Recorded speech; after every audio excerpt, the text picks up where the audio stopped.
Erev Shabbat Shalom. I decided to try an experiment, and I hope I can be, consistent with this. But I was asked this morning to give a shir in my local synagogue and about the Parsha, and I decided that may not be a bad idea to share it with you. Share it with you first. Those of you who live in Israel won't have a lot of time to hear this. It's 4:27, so maybe this will be a Motzei Shabbat shir. It'll have Pesach implications, by the way, so it's not as if it's not irrelevant. But those of you who live further away, perhaps this will give you material to think about for Shabbat. This is a tough. It's interesting. It's a tough. VaYakhel Pequdei is a very challenging parsha to speak about, if only because most of it is extremely technical. Parsha begins with a discussion of the laws of Shabbat, and then it ends at the very end of Pequdei. It's a double sedra. You have the description of the setting up of the tabernacle after it was all planned and executed by Bezalel and his assistants under Moshe Rabbeinu's aegis. And in the middle, just twice, the Torah runs through all of the details about how the Mishkan has to be built. So normally, what people, I think, do is they either talk about the importance of bringing God's presence into the home or into the synagogue, which is the last part of the parsha, or they talk about Shabbos, which is the beginning of the parsha. As it happens, this week's Shabbat is Shabbat HaChodesh. It's the Shabbat before Nisan, because Rosh Chodesh is on Sunday, tomorrow night and Sunday, and so that has all the dinim of Pesach. So I'm sure that a lot of rabbis are actually sitting there very oh, thank God there's something to talk about, because VaYakhel Pequdei is a really difficult parsha. Nevertheless, I'm going to take a shot at discussing the parsha, and dafka a part of the one line which is very well known. It does deal with Shabbat, so maybe I'm actually giving in to the Yetzer Hara to find something interesting, but from an angle which is a little bit different. I'd like to address the verse at the end of the short discussion of Shabbat that you find on in Parshat VaYakhel, which after the Torah goes out of its way to say you shouldn't do any malacha on Shabbat, and you should not, and otherwise it'll bring the direst of circumstances. It ends sort of as an afterthought with a verse that is actually quite well known, but not fully understood. Lo tivaru esh b'chol moshvatechem b'yom HaShabbat. You shall not burn fire anywhere in your dwellings, meaning outside the land of Israel and as well as in the land of Israel on Shabbat itself. So the Talmud already and the early Midrashim, never mind the medieval commentators, all ask the question: why single out this one melacha, this one form of action, which normally should be subsumed under the traditionally organized 39 forms of activity which are forbidden on Shabbat? That's the question which occupies Ashkenazim. It's interesting. That's the question that occupies Ashkenazim. Down the line, Rashi, for example, very briefly, tersely in his typical fashion, says, Yesh merabotenu ormim havara lelav yatzat, yesh ormim lechalek yatzat. There is a machloket among the rabbis why single out the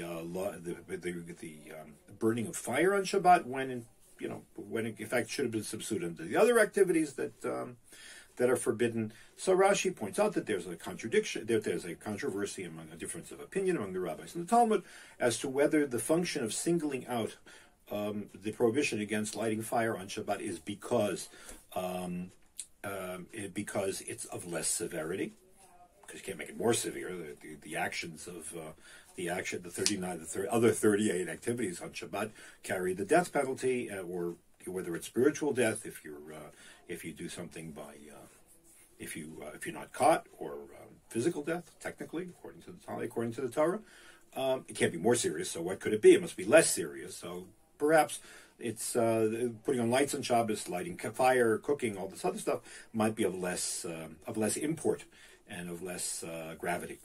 And the other opinion, says Rashi, is no, that the Torah sort of was a footnote. It's like, almost like it's kind of odd. As a footnote, saying, okay, you can't do anything, and there were these 39 things you're not allowed to do, but especially I want to highlight the prohibition against lighting fire. Why? To teach us that every single of the 39 activities which are not allowed to be done, which we don't allow to be done on Shabbat, actually has its own integrity. It has its own status. It's not a matter of you have to do all 39 to be able to be considered a Mechalel Shabbat. Every single category is independent, just as is the case with lighting fire. That's and as I said, the Ashkenazim, that's where they go with, and that's all discussion. And there's tremendous amount of Talmudic analysis as the relationship between the two sides, and so on and so forth. What's really striking is the Sephardim. Starting, in fact, I should say Mizrahi, because it doesn't start in Spain. It actually starts in Babylonia with Rav Satya Gaon. Ibn Ezra, for example, and I'm going to put up I'll put up the sources with this. Ibn Ezra, for example, makes the point. He says, I'm going to read it straight out. He said, Amar ata b'Shabbat lo tevaru eish le'efot lechem l'shel basar ki ha'eish tzorech l'chol ma'achal. He said, why would you tell somebody not to use fire? So the answer is for a very simple reason, that you need fire to cook. That's what people generally use fire for. They also use it to illuminate the house. Okay, but in this context, that's what really is bothering Ibn Ezra, which is kind of strange. You ask, why not putting a bail to put on lights on Shabbat? Because it's absolutely living in the dark is not easy. We don't know what it's like to live without 24-hour illumination. There's a wonderful book that I bought on Amazon, actually, called Illumination: The History of Lighting Houses, the history of lighting expanses. And we are really not at all aware of the revolution that electricity wrought in the lives of people, because generally, most people, unless you were really, really wealthy, because candles were amazingly expensive, when the lights went out or the candles burned down, you went to sleep because you couldn't use the nighttime. It's one of the reasons why the Rambam, quoting Chazal, makes a big deal of the fact that people who were able to study at night get more credit, because that requires tremendous devotion. How do you study at night? The Rambam assumed that it was better to know that learning by heart was an integral part of the act of Talmud Torah. So he would sit there at night and recite whatever it was. In his case, he probably meant the Mishnah Torah, and you would sit and discuss things that you would recite by heart and then analyze them. But nighttime was unused time. The fact that we can use the nighttime is a very big deal. So why not say that? Why not emphasize as well that the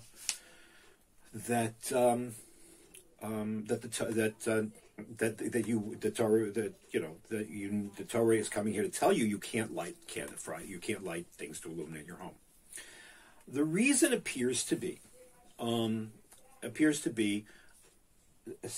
point which sounds almost contemporary. Nachmanides, in one of the cases where he adopts the interpretation of Ibn Ezra. Now, Nachmanides in general, for those who are interested in this one point, had something of a conflicted relationship with Ibn Ezra. In his introduction to his commentary on the Torah, he just effusively praises Rashi. He calls him Hamenorah HaTahorah, the pure candelabrum. I'm going to follow Rashi, through thick and thin, which he doesn't always. He quotes Rashi, but he doesn't hesitate to disagree with him. Ibn Ezra, he says, it's a different story. Ibn Ezra is a problematic person. He says things which are controversial. So he says, I will have, with Rabbi Avraham Ibn Ezra, I will have tochacha gluya ve'ahava mesuteret. I'm going to lock horns with him. I'm going to disagree with him. I will never hesitate to criticize him or to rebuke him. But, at the end of the day, I really love him. There's something really amazing about him. And this is one of these cases where he sort of just flows with it, and he adopts Ibn Ezra's position. And he says, what, it's a long Ibn Ezra. He says, the point of this pasuk, he says, Inyana katuv hazeh, vadai le'asor b'Shabbat gam milechol milechet ofal nefesh. He said, there's no question in my mind, says Ibn Ezra, that the reason why the Torah had to single out the prohibition against using fire on Shabbat is because on other occasions you can use fire. When do you use fire? You use fire to cook. What is he talking about? And he goes on in the discussion. He points out an obvious contrast. In this week's Parsha, in the second Torah that we're going to read tomorrow, from Parshat HaChodesh, when the Torah first lays out the calendar, and then it lays out the rules of the first Pesach, which are those of you who are studying Daf Yomi know it was just a couple of prakim ago, and then goes on and discusses not just the laws of Pesach, but also the laws of Chag, the laws of Yom Tov. And central in the laws, a central verse in the laws of the holidays is the verse that you should not do any form of melacha, any of the 39 categories of action. Only that which is related to the preparation of food, that's okay. And if people who are observant know that you can, if there are two major exceptions between Chag, meaning Pesach, Shavuot, Sukkot, Rosh Hashanah, and Shabbat, is that on Shabbat, and on Yom Tov you can cook, you can use fire. All right, it's a whole discussion about whether you can light the fire or not. That's a question of Isur Midrabanan. But once there's fire, you can use it. Says the Ramban, that that's all very well and good. This pasuk comes to tell you that doesn't apply on Shabbat. That you can't equate the two, and that concerns or requirements for cooking do not override Shabbat. The Ramban then goes off on his own analysis, but question has to be asked. Wait a minute, what's bugging the Ramban? Usually you say what's bothering Rashi. Why are Ibn Ezra and the Ramban both say that this is coming to sort of polemicize a position which would argue that you should be able to cook on Shabbat, that you should be able to use fire. So here, and it's not at all, I think, a coincidence. Some 800 years after Ibn Ezra, and 700 years after. No, hold on. Here I go again. I can't remember. 700 years after Ibn Ezra, and 600 years. There we go. After Ramban. Sitting in Pressburg, Bratislava, Slovakia, Hungary, those borders were always moving all the time. Also, Rabbi Moshe Schreiber, the Chatam Sofer, says it's very simple. The argument could easily be made that the subjective enjoyment of Shabbat, the mitzvah of Onik Shabbat, should override the malachot. My subjective experience, if I want to enjoy Shabbat, I need to be able to have food. If I need to have food, what happens if I didn't have a chance to cook? So obviously my experience of Shabbat should in fact override any restrictions that Torah has. Otherwise, how will I experience a Shabbat atmosphere? And it's a really reasonable question. And there's no question in my mind that question was asked or posed or that challenge was made to Ibn Ezra and to Ramban and by Jewish reformers, no doubt, in 19th century Hungary, because that was where he was. That's where the Ramban, that's where the Chatam Sofer, the Rabbi Schreiber, was functioning. So they came to tell us, all three interpret the verse basically the same way, as saying, yes, absolutely, the experience of Shabbat, the physical experience of Shabbat, including eating and drinking and enjoying and so on, is critical for its enjoyment. How the Torah says everything has to be done before. Shabbat is the kind of experience which requires that everything be prepared for in advance, so that Shabbat is actually oneg. It's actually the pleasure of Shabbat neto. You could ask. Then we can ask about our question about with regard to Chag. That's another. That might just be. That's very well be another. That's another discussion. So that's really the question. It's a question of the sub. So what? In other words, the way that that Ibn Ezra and the Ramban and the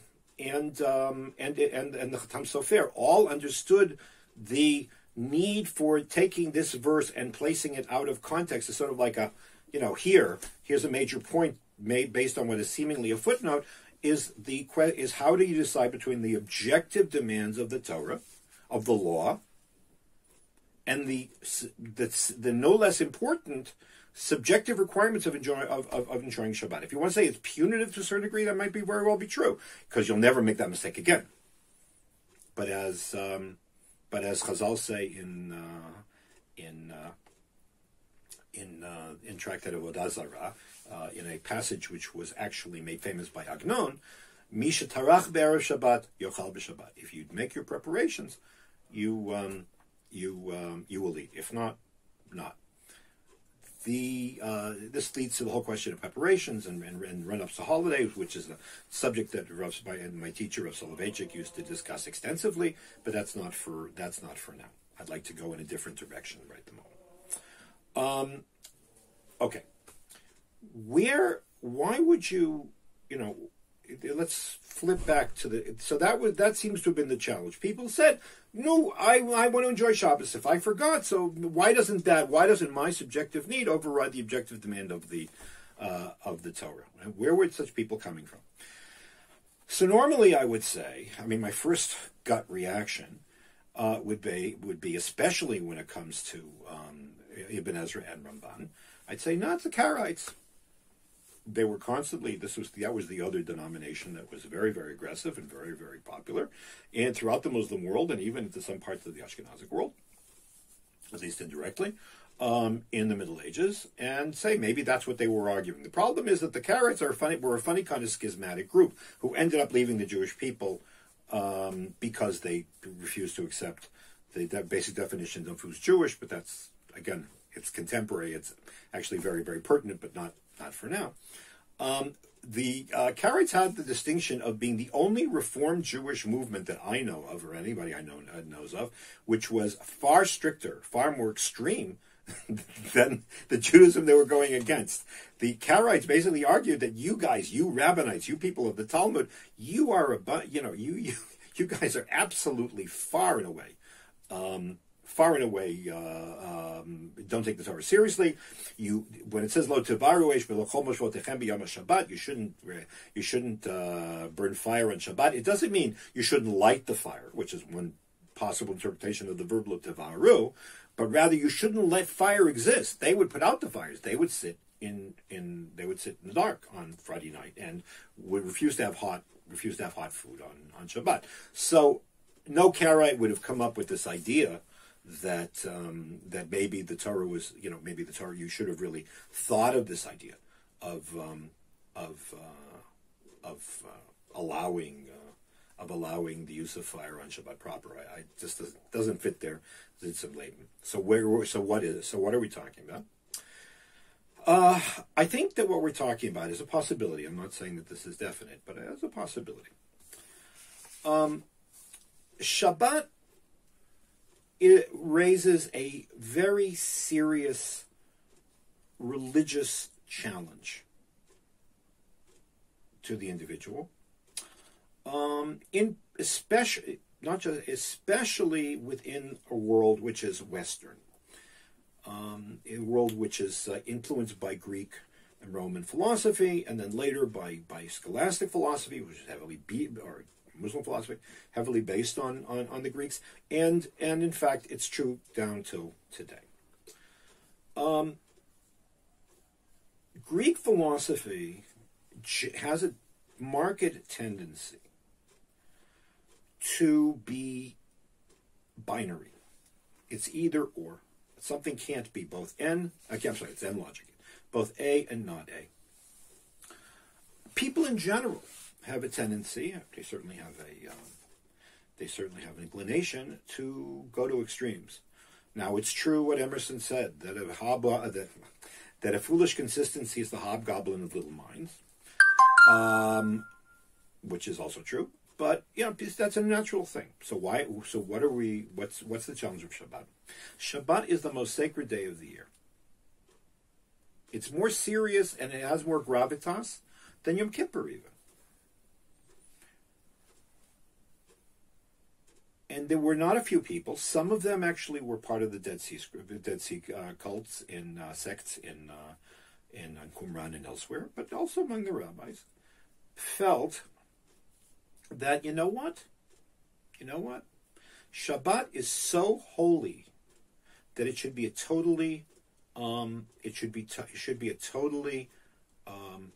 spiritual day. We should just absolutely transcend our physical nature and fast. Concentrate on the spiritual. There is even a statement, and there were rabbis who thought like this. There were rabbis who, for example, the Talmud says in Brachot, Daf Lamed Aleph Amud Bet 31b, V'amar Rabbi Elazar Mishum Rabbi Yossi ben Zimra. This was a statement of Rabbi Elazar in the name of Rabbi Yossi ben Zimra. Kol hayoshev b'ta'anit b'Shabbat. Anybody who fasts on Shabbat, Kor'im lo Gzar Dino shel Shivim Shana. Okay, that's an amazingly good thing to do, because that all of your sins will be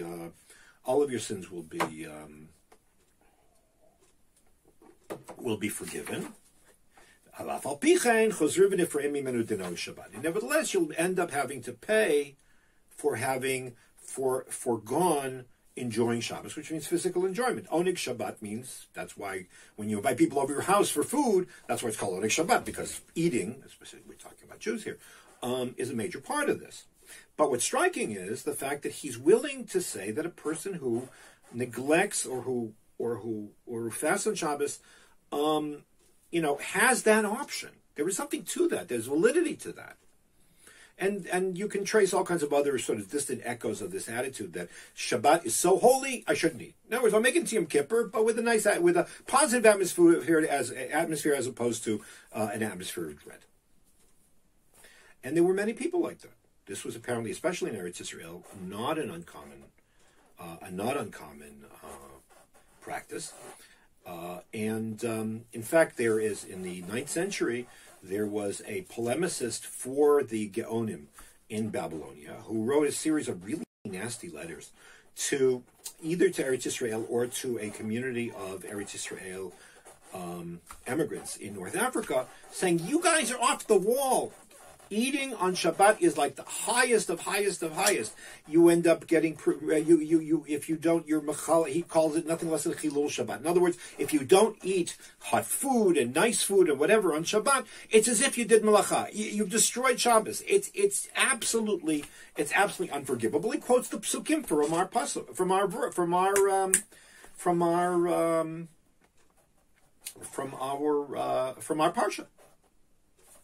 Very simple. So, and you have, and this push on the part of the Geonim and of the Rabbanim in Babylonia and throughout the Mediterranean littoral, especially under the influence of the Geonim, against any sign of asceticism on Shabbat, any sign of self-denial, and extolling to the height the need and the importance and the sublime nature of eating and drinking and enjoying Shabbat, because it also has a physical, it has a physical aspect to it as well as the spiritual. Well, you know what? In light of that inside Jewish push to emphasize how much you have to enjoy Shabbat physically as well as spiritually, you can more than understand that it wasn't Karaite who came to Ibn Ezra or the Ramban or the many other rabbis who sort of dealt with this question, but asked, wait a minute, if that's so important, so why shouldn't it override Melechet Ochel? Why shouldn't it override the Torah's prohibition against using fire, if it's that important? And the answer, apparently, and so comes the Ramban, and comes Ibn Ezra and the others who went along these lines and said, you know what? That's really true. That's really true. That's a question, but that's not the answer. The answer is that the subjective elements, experiential elements of Jewish life are very important, but they are always secondary. They always defer to the bottom line of what the Torah demands and the limitations the Torah puts on it. The subject never overrides the objective, as valid and as desirable as those elements might be.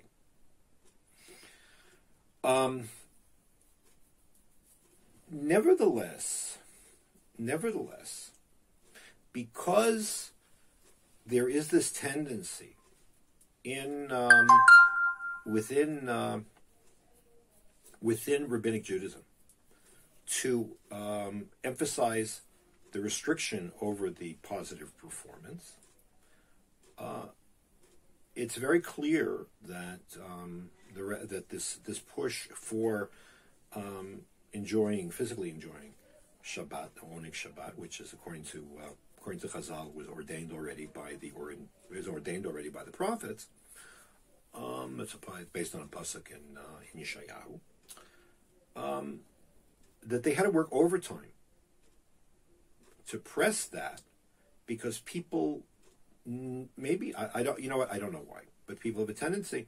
Look, we've all seen this in our own lives.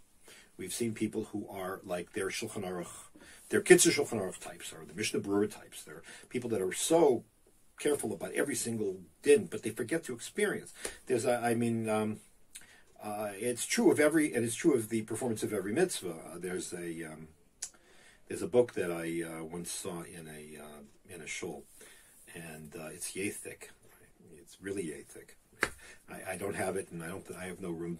I would have no room to put it now, anyways. And he got the shelf, anyways, anywhere. Because this is, by the way, those of you who follow me, this is like just this is a small part of the total.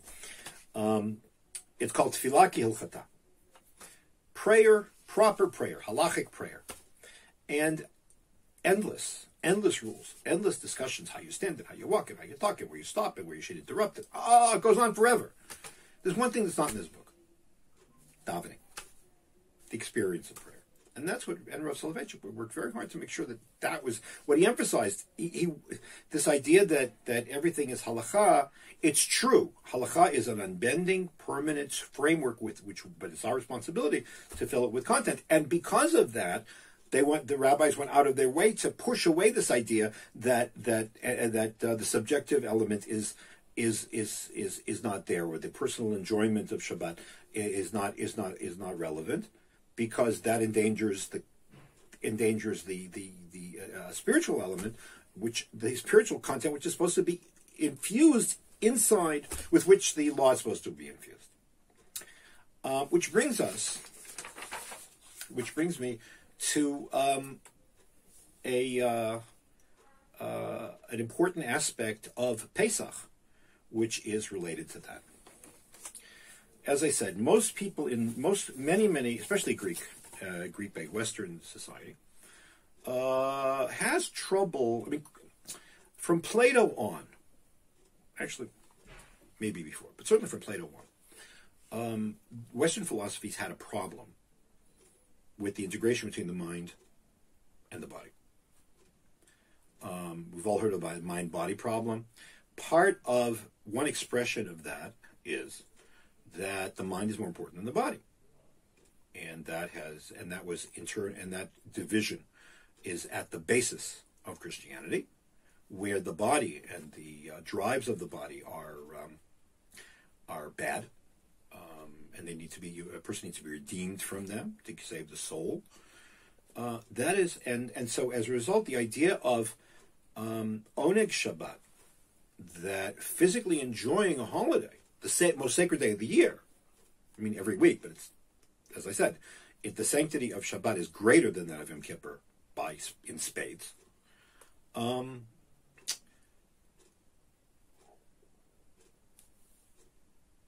How do you integrate that with, how do you integrate the body and the soul, and the body and the spirit with that?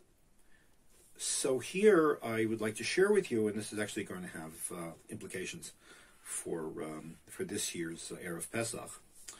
Rav Soloveitchik, in a book called Festival of Freedom, which is essays on the Pesach Haggadah, in Hebrew it's called Zman Cherutenu.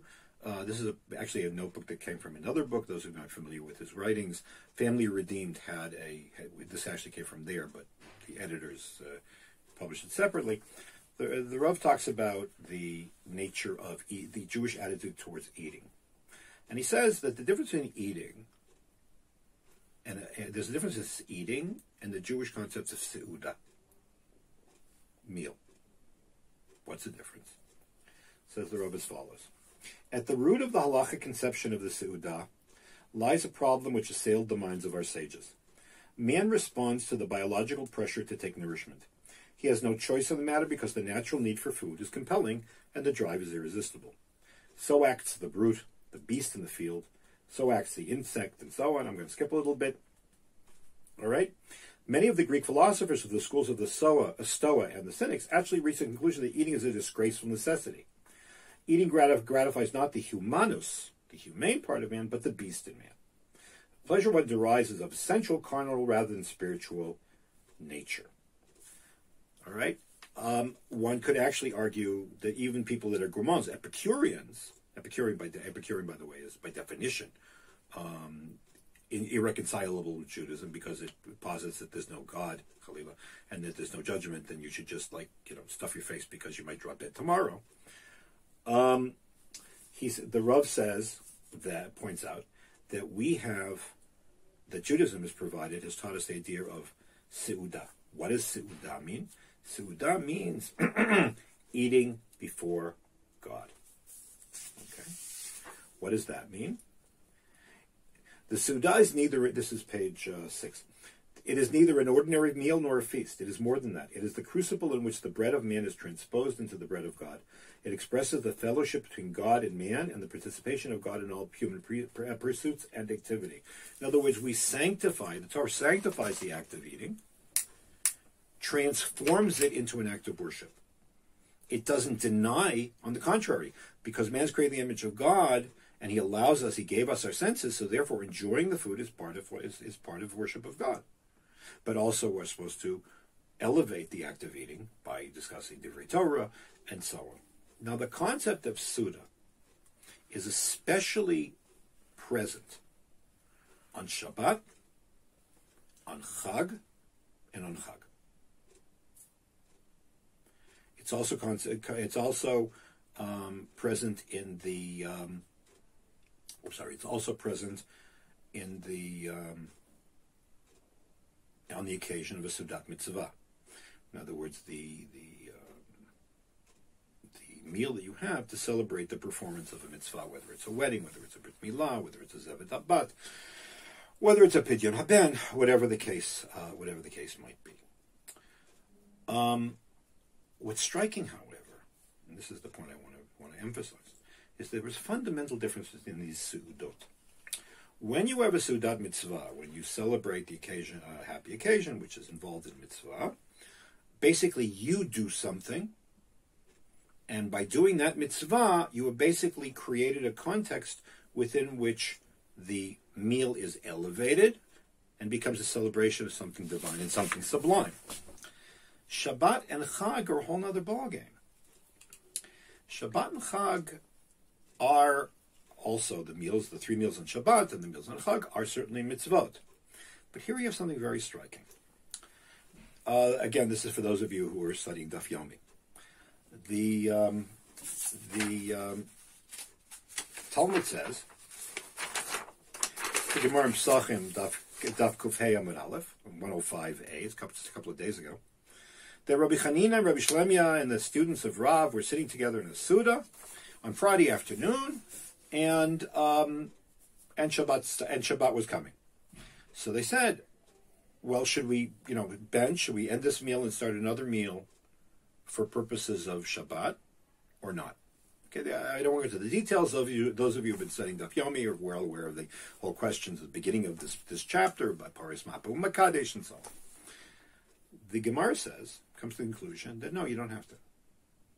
Shabbat kovaat latzma. That the descent of Shabbat transforms a pre-existing meal and automatically turns it into a Sabbath meal. The context of sanctity, which is created by itself, willy-nilly, with sunset, transforms the entire context within which we eat, we live, and also the meal that we had already started. And then the Gemara makes a very strange, seemingly comparison. It says the same way that Shabbat kovaat lemaser, I kovaat lekiddush. Now, let me have to give you a little background here. Those of us who have the privilege of living here in Eretz Yisrael know that we rely on the on the various authorities to do this.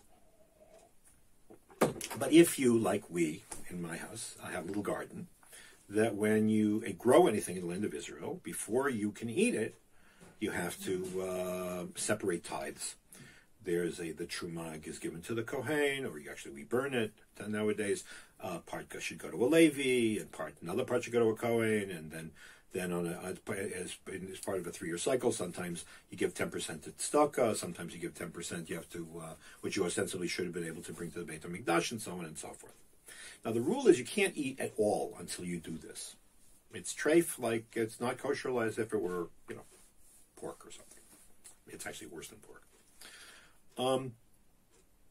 Except you're allowed to snack. You're allowed to have a temporary sort of if you haven't brought it home yet, you're allowed to nash a little bit. You have what's called a chilat arai, sort of like a quick snack from this food, from this produce. Except on Shabbat. If you have food, if you have vegetables, if you have grain or something which is not fruit, hasn't been tithed, you can't take a bite, even though it's whatever. Why? Says the Rosh. So Rabbi Shmuel ben Meir, Rashi's grandson, on that page of the Talmud says it's very simple, because on Shabbat all of our actions are transformative. There's no such thing as temporary eating. There's no such thing as snacking. Everything is part of an ambiance in which every bit of physical pleasure that we have, whether through food or whatever the case might be, is part of one's observance of Shabbat, and as a result, that renders every single act of eating that we have deliberative, and therefore the allowance of eating before tithing doesn't apply. In other words, the very, very act of eating on Shabbat is of a totally different order. Why? Because everything is Suda. The quality of Suda in this regard affects everything, not just the meals, which are sacred by themselves, but also what you snack in between. Man there's a different consuming being on Shabbat. Now, that sounds very rarefied, and it actually is, and it's something to think about.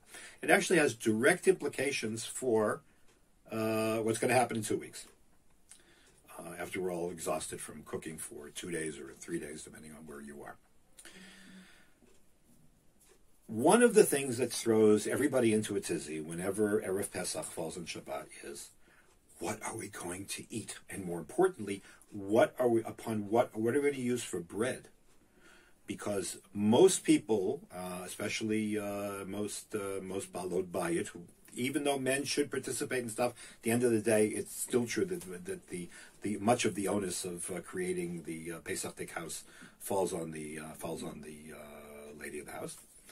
But even so, guys can get into this too. It's not, being obsessive is not, being obsessive is a Jewish trait. It can for everybody. What are you going to use for Pesach? My house is Pesach. My house is already Pesach. I'm not bringing chametz in. So there are people that stick their heads into plastic bags, and they're going to have pitot, they're going to have this and that crumbs. I just saw a book that was written by a local rabbi who's a very fine posek, a really very fine posek. He says use pita. Pita doesn't make crumbs. Don't use chal. Everybody's got a thing. So I would like to offer you an option for my Ashkenazi fellow travelers. This is certainly true for Mizrachi travelers because it's not a problem else for Pesach. Use egg matzahs. They're not so easy to find in Israel. Certainly in America you can find egg matzahs. Egg matzahs are not made of eggs anymore. They're made out of with apple juice.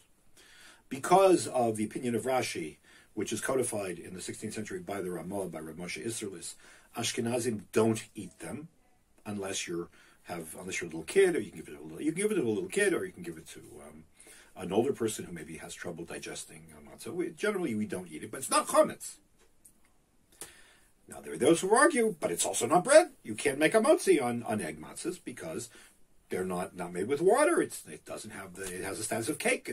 It's called patababik hisnim. It's a sort of a cakey type of thing. How can you make a bracha? How can you say bari gafen good bari hamotzi lechem min haaretz on that bracha?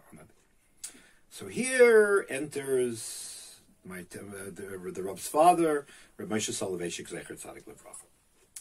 Reb Moshe said when Erev Pesach fell on Shabbos sometime in the 30s, I don't know what year. Wait a minute. The Gemara says, the one I just mentioned, that every act of eating, by definition, is transformed on Shabbat into a deliberative action. Seudah, the meal, is set. The meal is the Shabbat enters. Your meals are kavua. They're already there. They're already waiting to happen. Happens to be that there's a requirement that for a seudah to happen, you have to eat bread, so you can bench afterwards. That's what creates a seudah. So you need a combination of a baked good and kviut. Now during the week, you need to have bread because bread has the kind of gravitas. It shouldn't be too heavy, right? Bread has the kind of importance and centrality that you can only be kovea seudah. You can only say, now I'm going to sit down to a seudah for purposes of benching or washing over bread proper. However, the Shabbat, you don't need that because Shabbat has already contributed its part in transforming the act of eating. All you're missing is something that is that's baked. For that purposes, at Ramosha, you certainly can use egg matzahs. Egg matzahs are not chametz. Hence, you can take 2 egg matzahs and eat them Friday night, and you can take 2 egg matzahs and eat them for lunch, and even with sudash lishit, as long as you have it before you finish before wherever it's 10 o'clock, the 4th hour when you stop eating chametz. If you're Mizrachi, you can eat as long as you want because this chumrah was not accepted by the Mizrachiim, by the Sfardim. And Shalom Al Yisrael. And then you put the egg matzahs away, or you save it for your grandchildren or your children or whatever underage. And that is a practical implication or ramification of the concept of Seudah, which directly relates to this year. So we've gone from discussion of what's unique about not using fire in Shabbat, and why did the Torah highlight this prohibition in this week's parsha, and that took us to a segue through the difference between Shabbat and Chag, and discussion of Onik Shabbat, and fasting on Shabbat, and the definition of Seudah, and now a suggestion for how we should keep this Erev Pesach Shchaliot B'Shabbat, but in 2 weeks. So I think at 45 minutes we've done a lot, and I'm going to try to do this more often. I hope you've enjoyed this. I'm going to put this up on Facebook and on my YouTube channel, and I welcome your comments. You're welcome to share this as well, and I wish you all really a phenomenal Shabbat Shalom.